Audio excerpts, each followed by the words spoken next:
प्रेम पूर्वक बोले श्री सत्यनारायण भगवान की जय।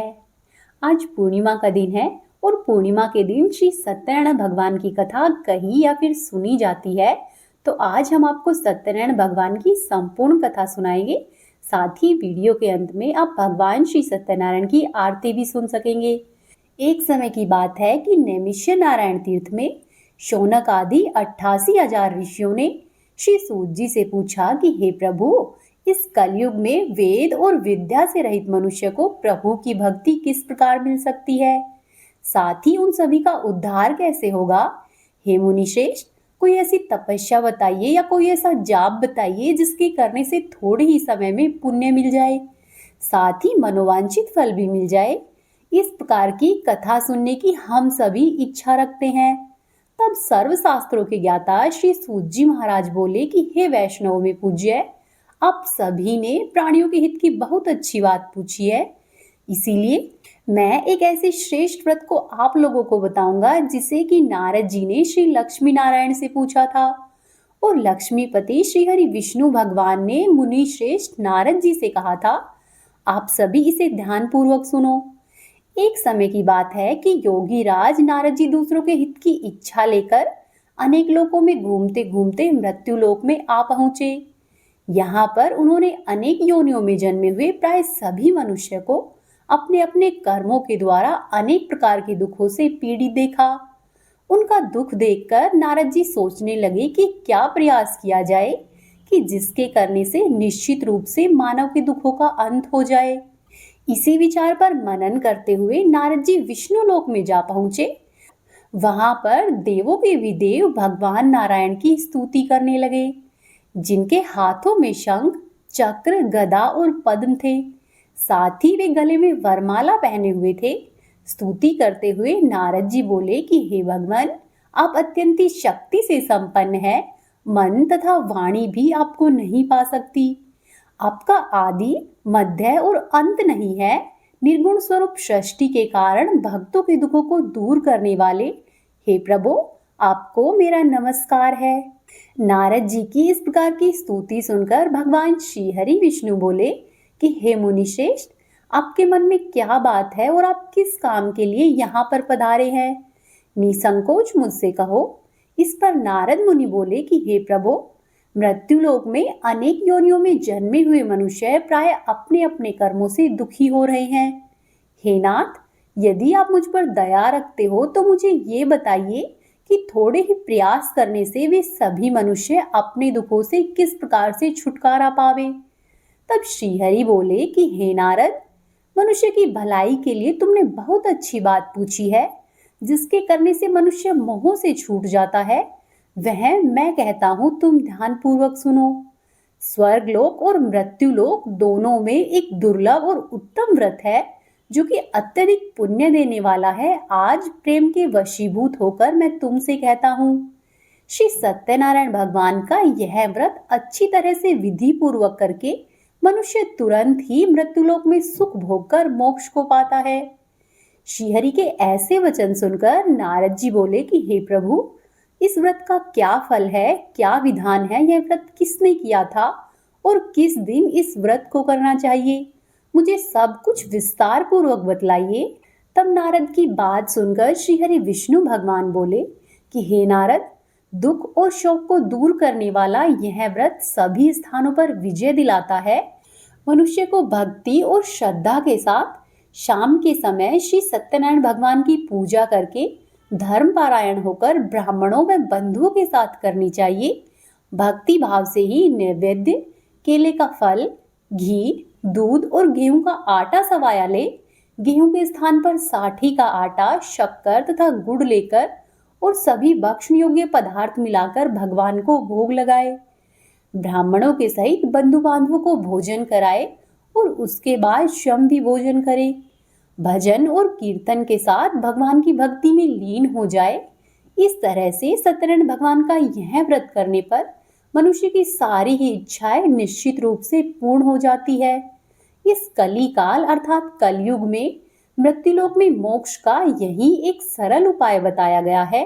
श्री सत्यनारायण भगवान की कथा का प्रथम अध्याय यहीं पर समाप्त होता है। एक बार प्रेम पूर्वक बोले श्री सत्यनारायण भगवान की जय। अब आप सुनिए दूसरा अध्याय। श्री सूत जी बोले कि हे ऋषियों, जिसने पहले के समय में इस व्रत को किया था उसका इतिहास कहता हूँ, ध्यान पूर्वक सुनो। सुंदर काशीपुरी नगरी में एक अत्यंत ही निर्धन ब्राह्मण रहता था। भूख और प्यास से परेशान होकर वह धरती पर घूमता रहता। ब्राह्मणों से प्रेम करने वाले भगवान ने एक दिन ब्राह्मण का वेश धारण करके उसके पास जाकर पूछा कि हे विप्रवर, नित्य दुखी होकर तुम पृथ्वी पर क्यों घूमते हो? तब वह दीन ब्राह्मण बोला कि मैं निर्धन ब्राह्मण हूँ और भिक्षा के लिए धरती पर घूमता हूँ। हे भगवान, यदि आप इसका कोई उपाय जानते हो तो मुझे बताओ। तब वह वृद्ध ब्राह्मण कहता है कि श्री सत्यनारायण भगवान मनोवांछित फल देने वाले हैं, इसीलिए तुम ऐसा करो, उनकी पूजा करो। इसे करने से मनुष्य सभी प्रकार के दुखों से मुक्त हो जाता है। वृद्ध ब्राह्मण बनकर आए हुए श्री सत्यनारायण भगवान उस निर्धन ब्राह्मण को व्रत का सारा विधान बताकर स्वयं अंतर्ध्यान हो गए।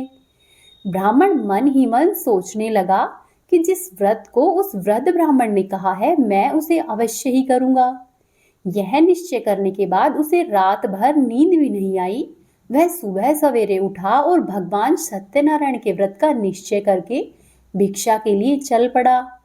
उस दिन उस निर्धन ब्राह्मण को भिक्षा में बहुत सा धन मिला, जिससे कि उसने अपने बंधु और बांधवों के साथ मिलकर श्री सत्यनारायण भगवान का व्रत संपन्न किया। भगवान श्री सत्यनारायण का व्रत संपन्न करने के बाद वह निर्धन ब्राह्मण सभी प्रकार के दुखों से छूट गया और अनेक प्रकार की संपत्तियों से युक्त हो गया। उसी समय से वह ब्राह्मण हर माह इस व्रत को करने लगा। इस तरह से भगवान सत्यनारायण के व्रत को जो भी मनुष्य करेगा वह सभी प्रकार के पापों से छूटकर अंत में मोक्ष को पाएगा। जो भी मनुष्य इस व्रत को करता है उसके सभी प्रकार के दुख दूर हो जाते हैं। तब श्री सूत जी बोले कि इस तरह से नारद जी ने श्री नारायण जी का कहा हुआ श्री सत्यनारायण का व्रत मैंने तुमसे कहा है। हे विप्रो, मैं अब और क्या कहूँ? तब सभी ऋषिगण बोले कि हे मुनिवर, संसार में उस निर्धन ब्राह्मण की बात सुनकर और किस किस ने इस व्रत को किया है, हम सब इसे सुनना चाहते हैं। हमारे मन में इसके लिए श्रद्धा भाव है। तब श्री सूत जी बोले कि हे मुनियों, जिस जिसने इस व्रत को किया है अब तुम लोग वह सुनो। एक समय की बात है, वही ब्राह्मण धन और ऐश्वर्य के अनुसार अपने बंधु और बांधवों के साथ इस व्रत को करने के लिए तैयार हुआ। उसी समय एक लकड़ी बेचने वाला बूढ़ा आदमी आया और लकड़ियों को बाहर रखकर अंदर ब्राह्मण के घर में चला गया। प्यास से दुखी हुआ वह लकड़हारा उनको व्रत करते देखकर विप्रवर को नमस्कार करके पूछने लगा कि आप ये क्या कर रहे हैं और इसके करने से क्या फल मिलता है? कृपया करके मुझे सब बतलाइए। तब ब्राह्मण ने कहा कि सभी मनोकामनाओं को पूरा करने वाला यह सत्यनारायण भगवान का व्रत है और इनकी कृपा से ही मेरे घर में धन धान्य आदि की वृद्धि हुई है। विप्रवर से सत्यनारायण व्रत के बारे में जानकर लकड़हारा बहुत प्रसन्न हुआ। चरणामृत लेकर और प्रसाद खाने के बाद वह अपने घर पर गया।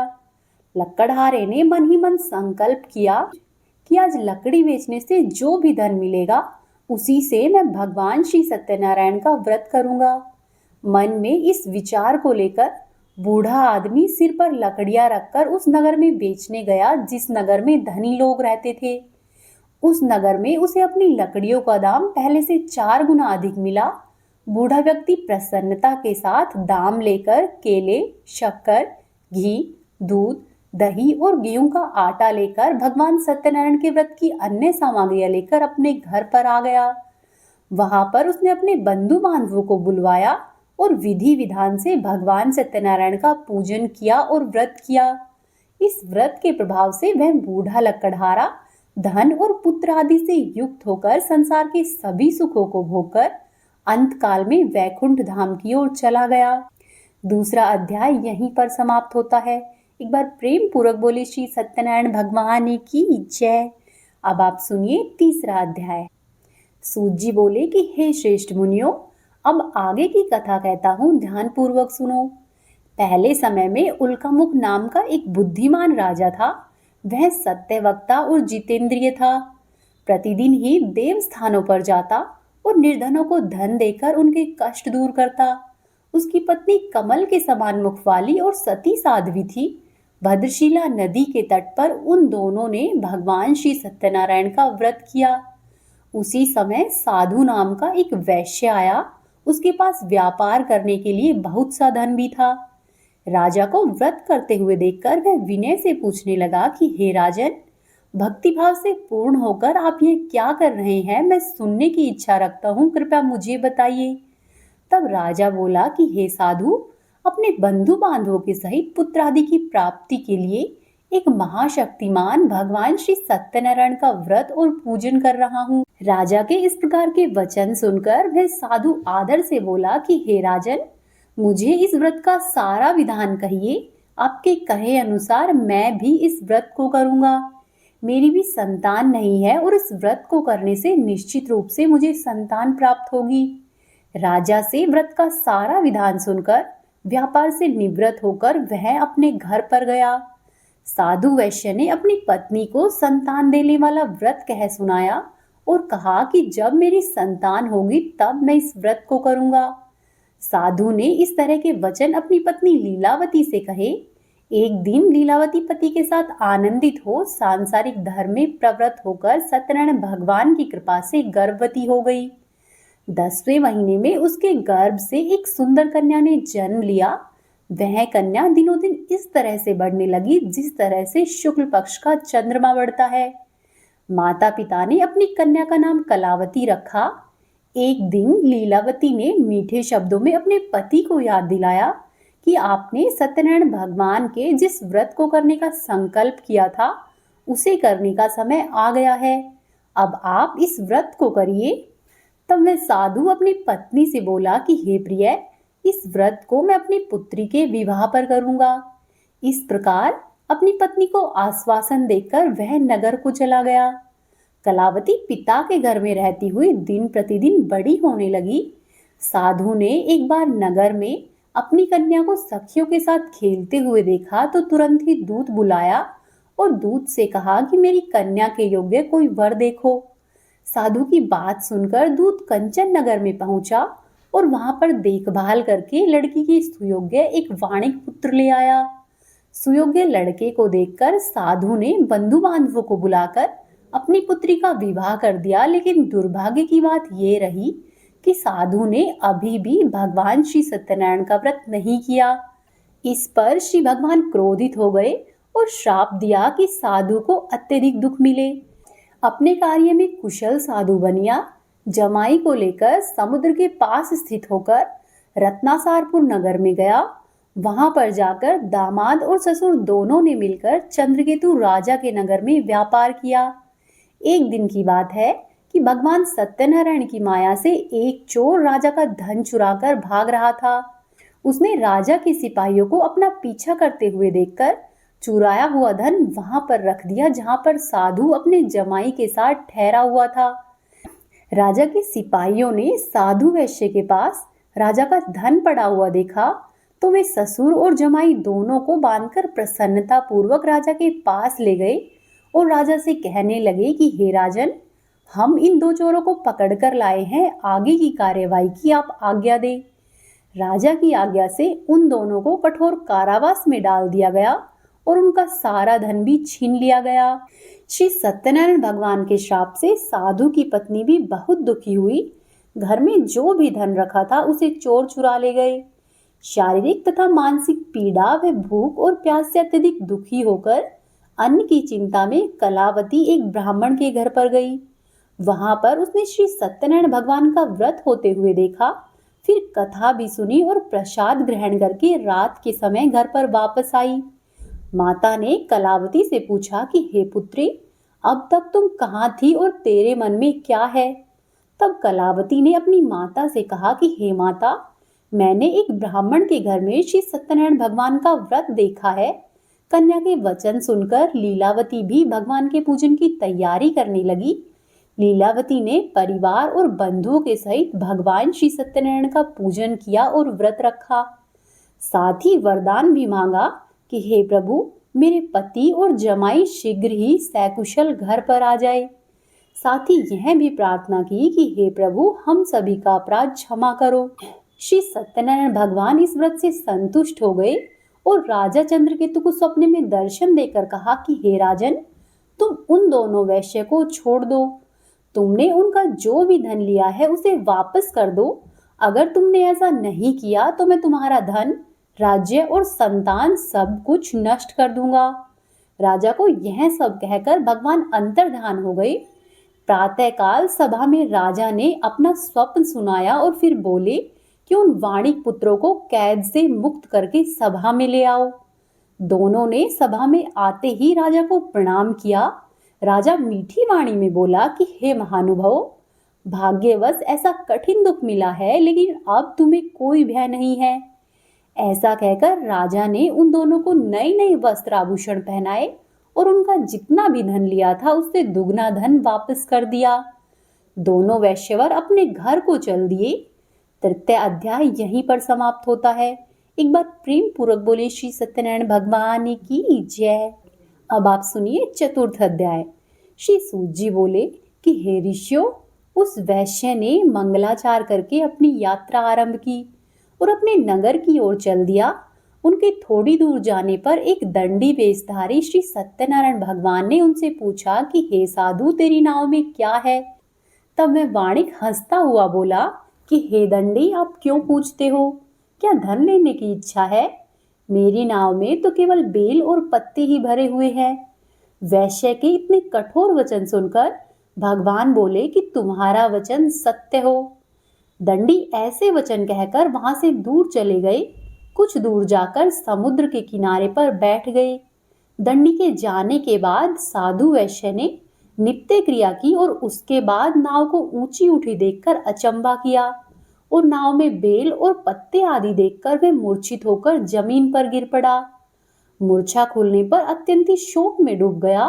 तब उसका दामाद बोला कि आप शोक नहीं मनाए, यह दंडी का ही श्राप है, इसीलिए हमें उनकी शरण में जाना चाहिए, तभी हमारी मनोकामना पूरी होगी। दामाद की बात सुनकर वह दंडी के पास पहुंचा और अत्यंत भक्ति भाव से नमस्कार करके बोला कि मैंने आपसे जो जो असत्य वचन कहे थे उनके लिए मुझे क्षमा कर दो। ऐसा कहकर और महान शोकातुर होकर मैं रोने लग गया। तब दंडी भगवान बोले कि हे वाणिक पुत्र, मेरी आज्ञा से बार बार तुझे दुख मिला है। तू मेरी पूजा से विमुख हुआ है, इसीलिए ऐसा हुआ। तब साधु बोला कि हे भगवान, आपकी माया से ब्रह्मादि देवता भी आपके रूप को नहीं जानते, तब मैं अज्ञानी कैसे जान सकता हूँ?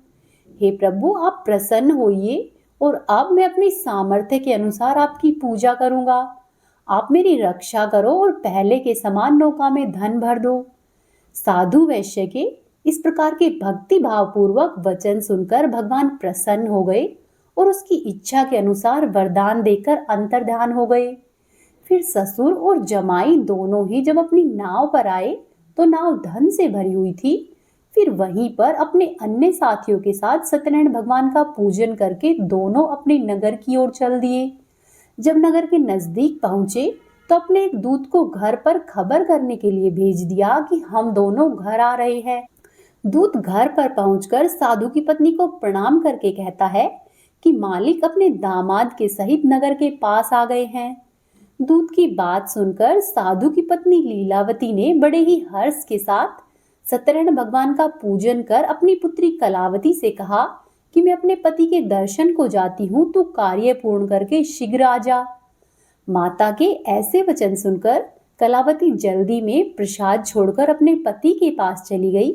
प्रसाद की अवज्ञा के कारण भगवान श्री सत्यनारायण रुष्ट हो गए और नाव के सहित उसके पति को पानी में डुबो दिया। कलावती अपने पति को वहां पर नहीं पाकर रोती हुई जमीन पर गिर गई। नौका को डूबा हुआ देखकर और कन्या को रोता हुआ देखकर साधु दुखी होकर बोला कि हे प्रभु, मुझसे या मेरे परिवार से जो भी भूल हुई है उसे क्षमा कर दो। साधु के ऐसे दीन वचन सुनकर भगवान श्री सत्यनारायण प्रसन्न हो गए और आकाशवाणी हुई कि हे साधु, तेरी कन्या मेरा प्रसाद छोड़कर आई है, इसीलिए उसका पति अदृश्य हुआ है।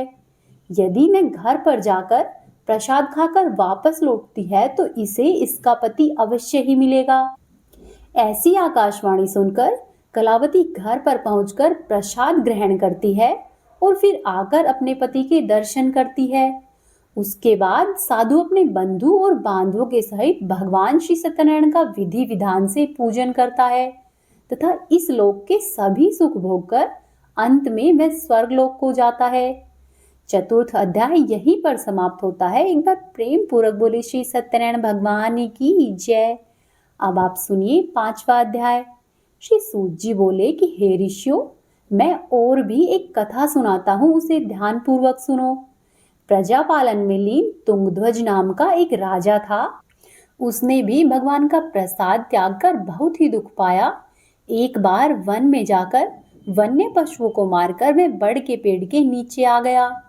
वहां पर उसने ग्वालों को भक्ति भाव के साथ अपने बंधु बांधवों के सहित भगवान श्री सत्यनारायण का पूजन करते हुए देखा। अभिमानवश राजा उन्हें देखकर भी पूजा स्थान में नहीं गया और ना ही उसने भगवान को नमस्कार किया। ग्वालों ने राजा को प्रसाद दिया, लेकिन राजा ने वह प्रसाद नहीं खाया और प्रसाद को छोड़कर अपने नगर की ओर चल दिया। जब वह नगर में पहुंचा तो वहां पर उसे सब कुछ तहस नहस हुआ मिला। तो वह शीघ्र ही समझ गया कि यह सब भगवान ने ही किया है और वह दोबारा से उन ग्वालों के पास पहुंचा और विधि पूर्वक पूजा करके प्रसाद खाया। तो श्री सत्यनारायण भगवान की कृपा से सब कुछ पहले के जैसा ही हो गया। दीर्घकाल तक सुख भोग कर मरने के बाद उसे स्वर्ग की प्राप्ति हुई। जो भी मनुष्य इस दुर्लभ व्रत को करेगा तो भगवान श्री सत्यनारायण की कृपा से उसे सभी प्रकार के धन धान्य की प्राप्ति होगी। निर्धन धनी हो जाता है और भयमुक्त हो जीवन जीता है। संतानहीन मनुष्य को संतान सुख मिलता है और सारे मनोरथ पूर्ण होने पर मानव अंत काल में वैकुंठ धाम को चला जाता है। श्री सूत जी बोले कि जिन्होंने पहले इस व्रत को किया है, अब मैं उनके दूसरे जन्म की कथा कहता हूँ, ध्यान पूर्वक सुनो। वृद्धशतानंद ब्राह्मण ने सुदामा का जन्म लेकर मोक्ष को पाया और जो वह लक्कड़हारा था उसने अगले जन्म में निषाद बनकर मोक्ष को पाया। जो उल्कामुख नाम का राजा था वह दशरथ हुआ और अंत में वैकुंठ को गया। साधु नाम का जो वैश्य था वह मोरध्वज बनकर अपने पुत्र को आरे से चीरकर मोक्ष को प्राप्त हुआ और महाराज तुंगध्वज ने शंभु होकर भगवान में भक्ति युक्त होकर कर्म करके मोक्ष को पाया। 5वां अध्याय यहीं पर समाप्त होता है। एक बार प्रेम पूर्वक बोले श्री सत्यनारायण भगवान की जय। अब आप सुनिए श्री सत्यनारायण भगवान की आरती। ओम जय लक्ष्मी रमणा, स्वामी जय लक्ष्मी रमणा। सत्यनारायण स्वामी, सत्यनारायण स्वामी, जनपातक हरणा। ओम जय लक्ष्मी रमणा, स्वामी जय लक्ष्मी रमणा। रतन जड़ित सिंहासन, अद्भुत छवि राजे, प्रभु अद्भुत छवि राजे। नारद करत निरंतर, नारद करत निरंतर, घंटा ध्वनि बाजे। ओम जय लक्ष्मी रमणा, स्वामी जय लक्ष्मी रमणा। प्रकट भये कलि कारण, द्विज को दर्श दियो, प्रभु द्विज को दर्श दियो। बूढ़ा ब्राह्मण बन के, बूढ़ा ब्राह्मण बन के, कंचन महल कियो। ओम जय लक्ष्मी रमणा, स्वामी जय लक्ष्मी रमणा। दुर्बल भील कराल, जिन पर कृपा करी, प्रभु जिन पर कृपा करी। चंद्रचूड़ एक राजा, चंद्रचूड़ एक राजा, तिनकी विपत्ति हरी। ओम जय लक्ष्मी रमणा, स्वामी जय लक्ष्मी रमणा। वैश्य मनोरथ पायो, श्रद्धा तज दीनी, प्रभु श्रद्धा तज दीनी। सो फल भोग्यो प्रभु जी, सो फल भोग्यो प्रभु जी, फिर स्तुति कीनी ओम जय लक्ष्मी रमणा। स्वामी जय लक्ष्मी रमणा। भाव भक्ति के कारण छिन छिन रूप धर्यो, स्वामी पल पल रूप धर्यो। श्रद्धा धारण कीनी, श्रद्धा धारण कीनी, तिनको काज सर्यो ओम जय लक्ष्मी रमणा। स्वामी जय लक्ष्मी रमणा। ग्वाल बाल संग राजा वन में भक्ति करी, प्रभु वन में भक्ति करी। मन वांछित फल दीनो, मन वांछित फल दीनो, दीन दयाल हरि ओम जय लक्ष्मी रमणा। स्वामी जय लक्ष्मी रमणा। चढ़त प्रसाद सवायो कदली फल मेवा, प्रभु कदली फल मेवा। धूप दीप तुलसी से, धूप दीप तुलसी से, राजी सत्य देवा ओम जय लक्ष्मी रमणा। स्वामी जय लक्ष्मी रमणा। श्री सत्यनारायण जी की आरती जो कोई नर गावे, प्रभु प्रेम सहित गावे। रिद्धि सिद्धि सुख संपत्ति, रिद्धि सिद्धि सुख संपत्ति, सहज रूप पावे ओम जय लक्ष्मी रमणा। स्वामी जय लक्ष्मी रमणा। सत्यनारायण स्वामी जन पातक हरणा ओम जय लक्ष्मी रमणा। स्वामी जय लक्ष्मी रमणा। बोले श्री सत्यनारायण भगवान की जय। जय श्री हरि। ये थी आज की कथा और आरती। उम्मीद है आपको पसंद आई होगी। वीडियो को लाइक करें, चैनल को सब्सक्राइब करें और कमेंट बॉक्स में जय श्री सत्यनारायण भगवान अवश्य ही लिखें।